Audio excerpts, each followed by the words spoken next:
imaranye gatatu.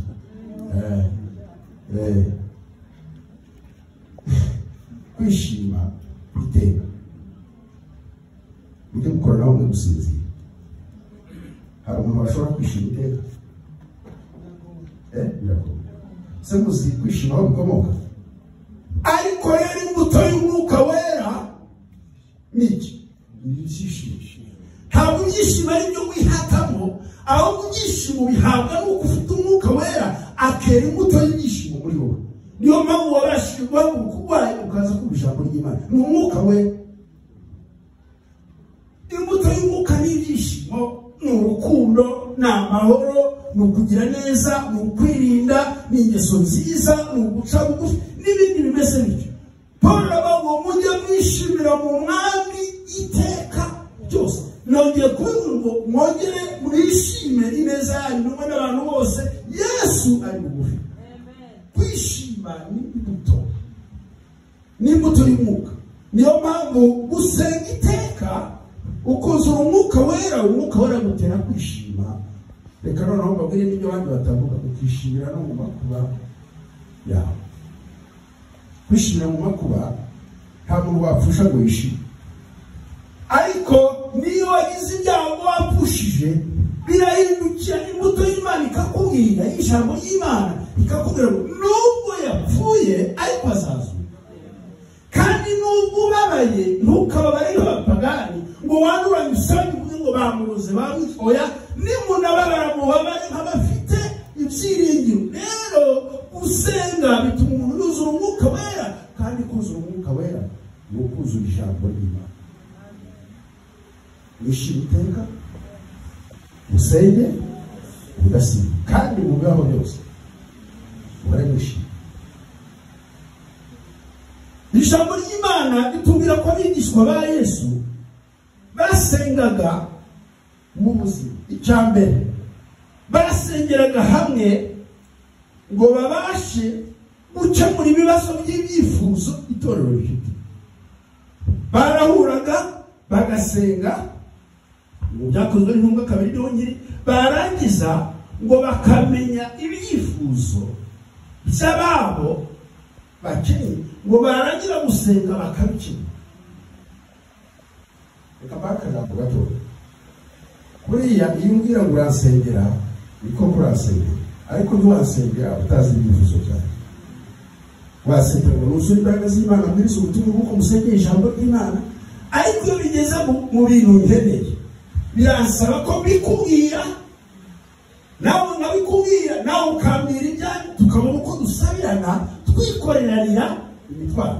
Ubuzima bw'itorero rishima ni ubuzima bw'abantu babana basangiye imitwaro. Kuko ntabwo ujya gukora nambara ubu mwamenya ko ikoti natiyo ntabwo bwemba bibiri, kubera ko nawe umunyacyubahiro twese ndacyari umunyacyubahiro. Kera nari we nacyagira gusimbira ubu ntawe gisibiremo, ukuriye no kumenya ko ntakiri wawe undi, noneho ukabigira ukavuga ngo ubu utakiri wawe undi ubayeho undi. Gusenga ni uguhana ubuzima, ni uguhana ibyifuzo, maze tukikorera imitwaro. Itorero ribaho babagaho basabirana, bikorera imitwaro, bafatanya, ngo kandi bakagerageza no gukoresha ubutunzi bwabo ngo bakagira ukuntu bakenura ababo bake. Bashaka kubabwira ko igitorero kitari bikene. Kabawuri, hari umuntu aba hano utaratunga 500 y'amakino.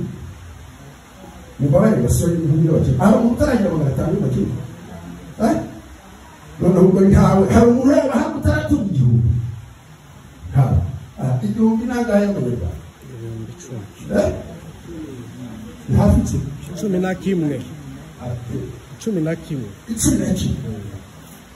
Hano iri torero rifite abakirisitu, reka mfe kwesiti ribuza abantu 100. Ubu mwashaka 100,000 nona aka kanya mukabisengera, Imana ikawuzunguka we sabi mwazana. Ntawe bashyuhije, ntawe baririmbiye korasi towa namungu atakubayi towa basiga bagenda bakaniha ngo bakunde babashushe mutanye. Iyo umuntu wera akuzura ijambo ry'Imana akamenya ko gutanga bihesha umugisha kuruta guhabwa, atanga ntawe umubaza. Haleluya. Kandi yatanze n'ubu umugisha ukiri mu mutima, kandi icyo arabona kibuye hirya y'ibyo. Abagabo rero bazi gutanga, niyo mpamvu bakenuraga abakene. Muzi icyo bari bafite? Bari bafite ijambo ry'Imana, bari bafite umwuka wera, bari mu buzima busenga, maze bikabyara umugisha wo gukorera Imana nta gahato, nta shyari, nta ngomwa, nta barasengaga. Kandi gusenga, mutegera amatwi ijambo ritoya, gusenga ntabwo ari ugusaba ibyifuzo gusa, ahubwo ni ugusaba kuyoborwa n'Imana. Gusaba kuyoborwa n'Imana. Basengaga basaba ko Imana ikorera muri bo abarwayi bagakira n'amasengesho. Basengaga bahagaze imbere y'ibibazo bakabona none ko baduhagurukiye twitware. Mu byakozwe n'intumwa ibice 4 bari bamaze gukiza abantu indwara, ngo abatambyi barahaguruka barabarwanya. Nusoma mu gice cya 4 ugasoma amagambo ari hepfo ku murongo wa 8 na 12 na 29 kirangije ngo nuko barasenga ngo babwire Imana ngo Mana, urareba ko abantu baduhagurukiye kuturwanya, kandi uraruzi ko ibimenyetso n'ibitangazo uri gukoresha intumwa zawe byari bimaze gutuma itorero ryiyongera. No, habonetse opposition. Ongera umusukire umwuka wawe, maze uduhe n'ubushizi bw'amanga, tubone guhamya Yesu twuzuye imbaraga, kandi werekane ibimenyetso n'ibitangaza nk'uko wabisezeraniye. Yesu basaba gushira amasengesho ntabwo ari ayo gusaba ibiryo, si ayo gusaba imyambaro gusa, turabyemerewe, ariko amasengesho y'itorero ni ugusaba ubushizi bw'amanga ngo tubone uko dukorera Imana twuzuye imbaraga z'umwuka wera. Ababaye batangiye gusinzira, ubu muregeye kurangiza. Ni ngombwa kandi reka dusinzire, hari akabura.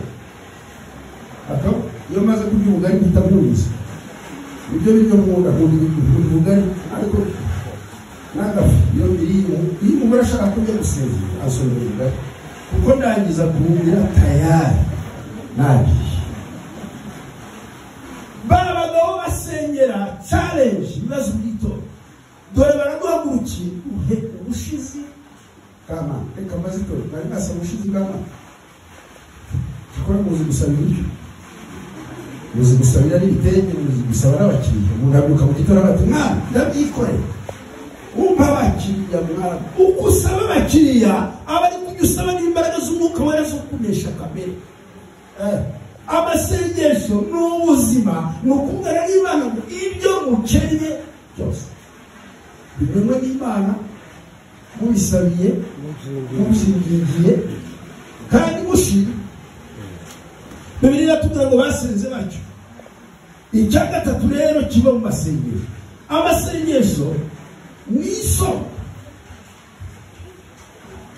Amasengesho ni isoko y'imbaraga n'ibyishimo mu makuba y'itorero.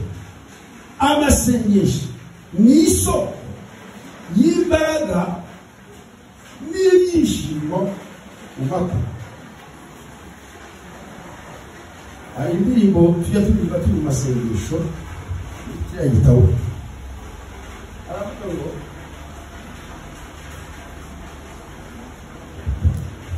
umpe kumenya, umpe kumenya kugeza igihe ushorera menye iby'amahoro nkiri mu makuba. Iyo ndirimbo murayizi? Ntabwo ndi buririmba ariko irahari. Hari umuririmbyi waririmbye cyane aravuga ngo nuko ungeza aho ushaka mushorera, ungeza aho ushaka mushorera, nuko menye nk'inguma kuba amatora adashira, kenshi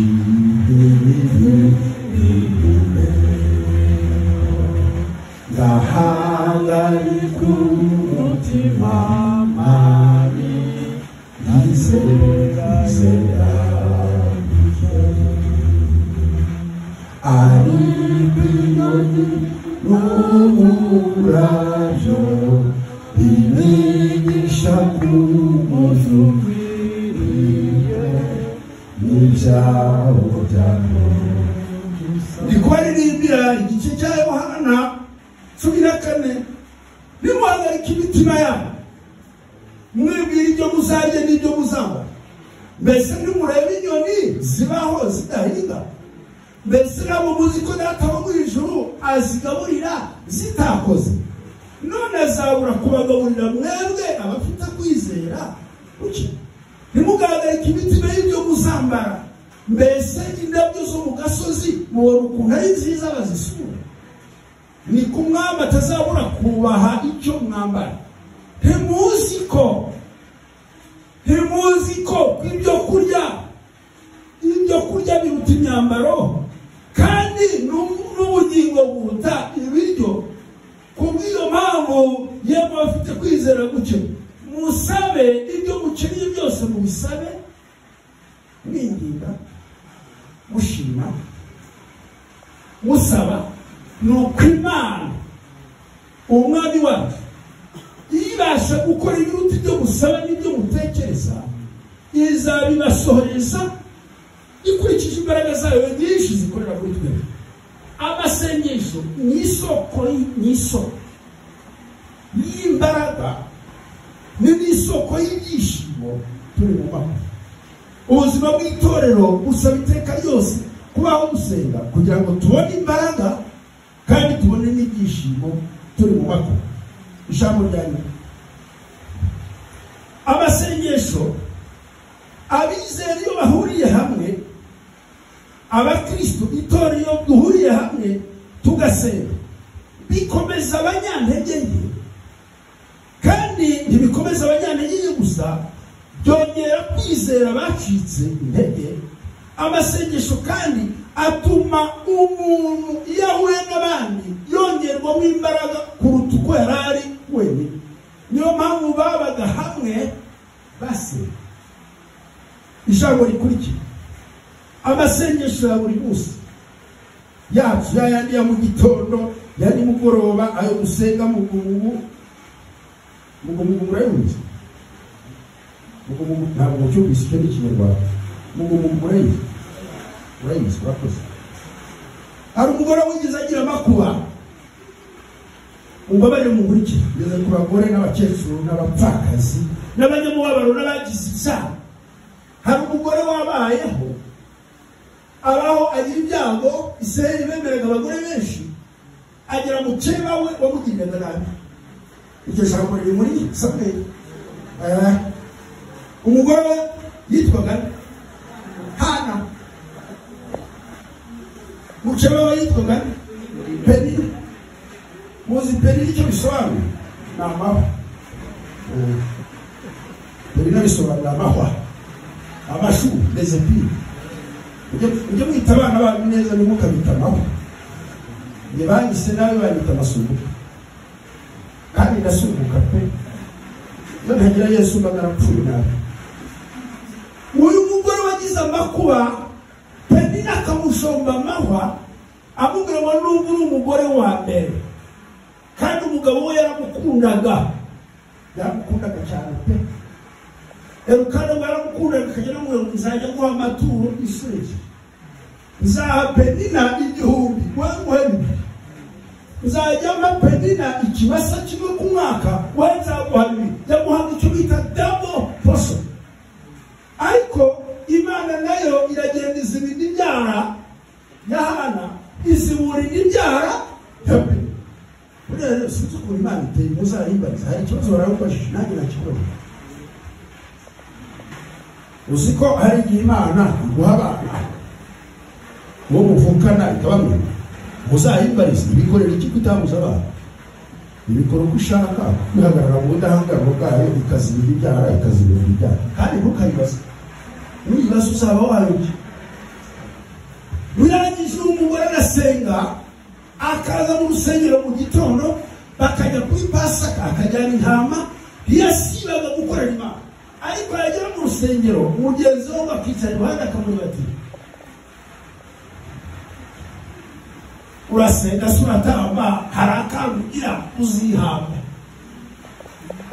Byahozeho, ariko uyu mugore ntabwo yigeze abwira Penina ngo amusubize inabi yamugiriye, ngo ahubwo umubabaro we yawujyanaga imbere y'Imana mu rusengero. Urashaka kubaho no kunesha ibikugerageza, wibuke gusenga. Ariko ko nahibabwiye kamugumungu rimwe arasenga amagambo arashika.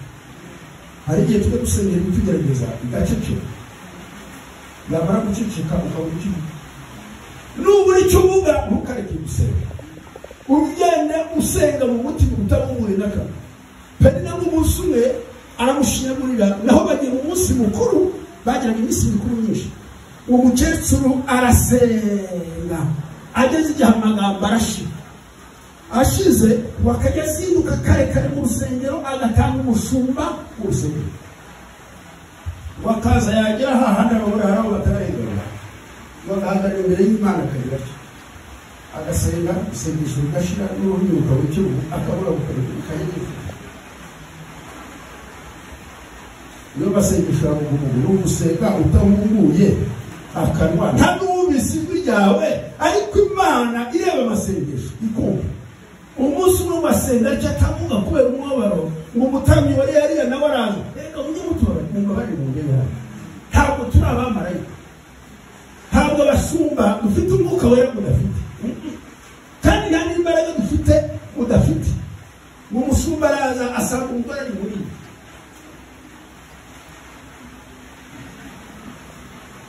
amarira agahogoboka atamuze. Umutambyi araza w'ingare nk'amasumbuko, baramubwira bati wa mugore uzageza ryari guhora usinda ukaza none utangiye kwivugisha nk'abasazi, wabaruki abanyamuryango ngo wabaye uti.